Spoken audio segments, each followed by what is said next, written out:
Hello all, it's the Old Geek here, and today I'm going to be delving into a little bit of D&D history. We all feel nostalgia to some degree, and I can't help but look back fondly at the games, the stories, TV shows, etc. that defined my childhood, and my older viewers will know exactly what I mean. My younger viewers, you have that to come. I first played an RPG in late 1983. I received some basic and expert D&D stuff for my 12th birthday, and within a year I was firmly entrenched in AD&D. I saw the names on the products I used and had no idea who those people were. But I remembered them.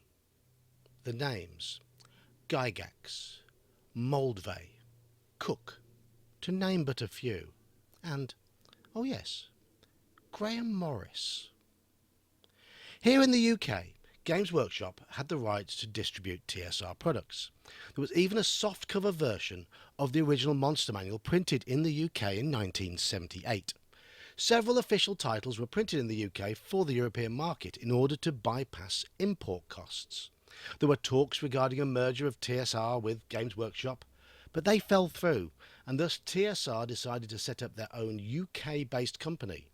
Don Turnbull, a regular contributor to Games Workshop's White Dwarf magazine, was selected to become managing director.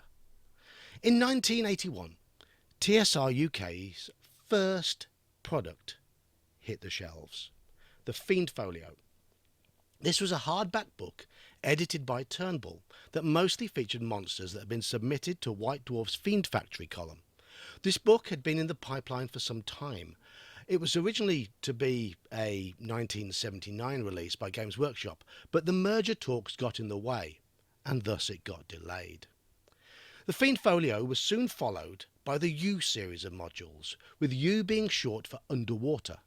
Written by Turnbull, along with Dave J. Brown, these modules showcased their writing talent, demonstrating an attention to detail and a willingness to incorporate a compelling plot into a series of adventures. Pacing and map design were further strong points, and these would become defining features of all later adventures produced by TSR's fledgling offshoot. The writing team grew: Tom Kirby, Graham Morris, Jim Bambra and Phil Gallagher, and between 1983 and 1986 they wrote 7 modules for their own UK series, along with 1 module for the I series and 5 more products for BECMI D&D. In addition to these, they wrote an adventure for Star Frontiers, and TSR UK published the monthly magazine Imagine. Oh, and a somewhat infamous 80s oddity. More on that later. Ultimately, TSR UK would be wound up in 1987, a casualty of their US parent company's management catastrophes. So, what made TSR UK's products stand out? Firstly, yes, I might have a natural British bias, and yes, the nostalgia is strong. Remember, the UK series in particular were appearing on the shelves of my local shops as I was getting into the hobby, so they were current to me. If you look at many of the old school RPG best of lists, you would be excused for thinking that the output from TSR UK did not stand out at all. Yes, U1, the Sinister Secret of Saltmarsh, is generally held in very high regard, but their other products are largely absent. They didn't get much traction across the pond, and I believe the reasons are twofold. Firstly, the cover art. It simply could not compete with the artwork of Eastleigh, Caldwell, Parkinson and Elmore, who were dominating TSR's American output between the years of 1983 and 1987. And secondly, gamers were becoming disillusioned with TSR's products. After 1981, there was a massive drop-off in the quality of TSR's modules. Many products felt rushed, there were too many tie-ins, and there was simply too much Dragonlance. This meant that the UK series largely went under the radar, which is a shame. The UK series of modules suffered from none of the issues that were blighting the US releases. Throughout the series, the quality of editing was excellent. The writing was tight, the modules were easy to use, and every effort was made to assist the Dungeon Master. Map design was solid, box text was clear without ever being verbose, but most importantly, the modules showed a fresh imagination.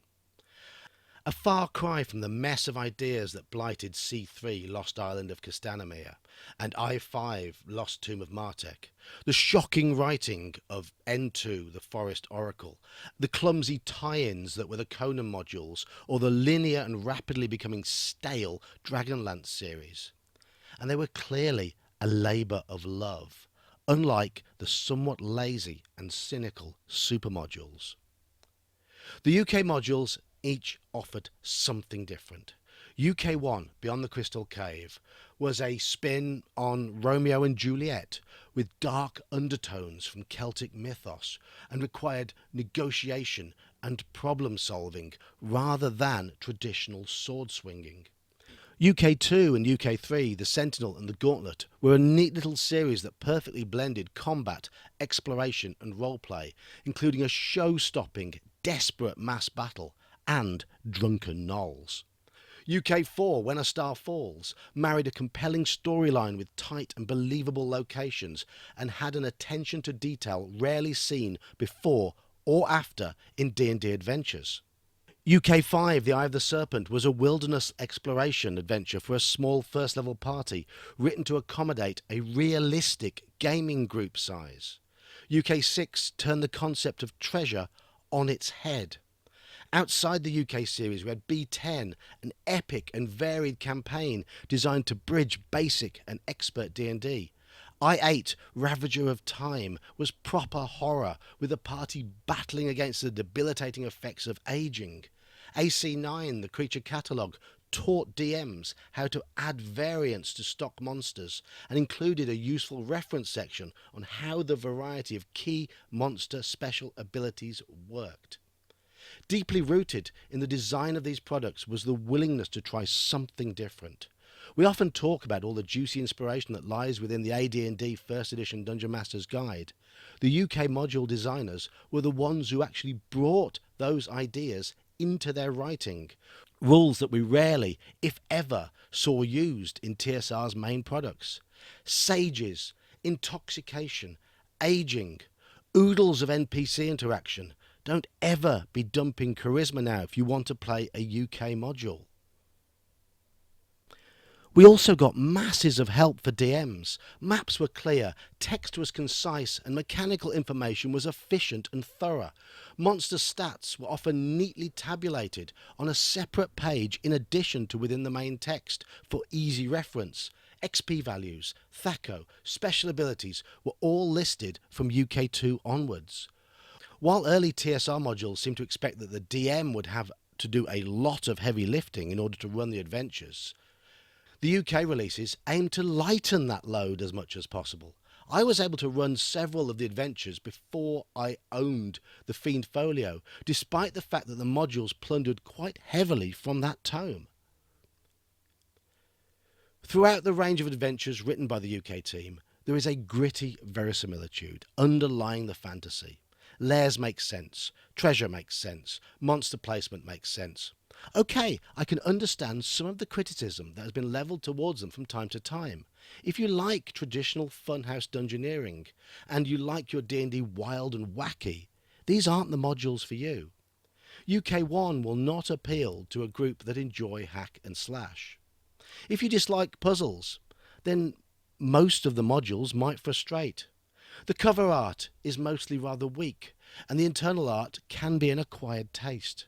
If you believe modules should be open sandboxes, they're mainly for inspiration, then again, nope, you can avoid these adventures. Some of the linear plot criticisms can be sort of understood, but the adventures are very much not railroads, as within the plots there exists plenty of wriggle room to allow a variety of solutions based on the actions of the players. In my humble opinion, the TSR UK team were trailblazers, and their output was ahead of its time and largely superior to that of TSR US in the mid-80s. UK1 did Dark Whimsy better than EX1 or EX2. The U series had a much more cohesive plot than the A series. UK3 managed mass warfare 12 months before the battle system came out and did it really well. I8 was much more horrifying than the Ravenloft modules ever were.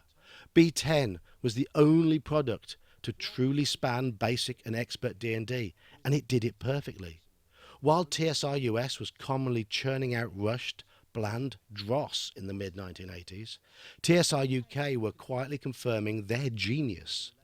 Any greatest module list that does not properly consider the Sinister Secret of Saltmarsh, the Gauntlet, or Night's Dark Terror is simply not worth the effort. Oh, you might remember me mentioning a certain product from the mid-80s that is a bit of an oddity. ST1, Up the Garden Path. A very special module produced for a flower show here in the UK. It's extremely rare. Maybe only 60 or 70 copies were ever sold. Those that were not sold were pulped. If you have a copy of this adventure now, it's worth a 5-figure sum. I saw one of those appear on eBay about 6 or 7 years ago. And even back then, the bidding, and yes, it was bidding, it was not a buy it now price, the bidding went in excess of £3,000. I spoke to someone via Facebook who had, probably still has, a shrink-wrapped copy of this module, and he had rejected an offer of over $10,000 for it. It is, quite simply, one of the rarest and most expensive D&D items ever produced. I don't know if it's any good. I haven't got it. Can't afford it. Anyway, I've been the Old Geek. Want to argue with what I've said? Please do so in the comments below. And do all the good things, such as liking and subscribing and all of that. See ya!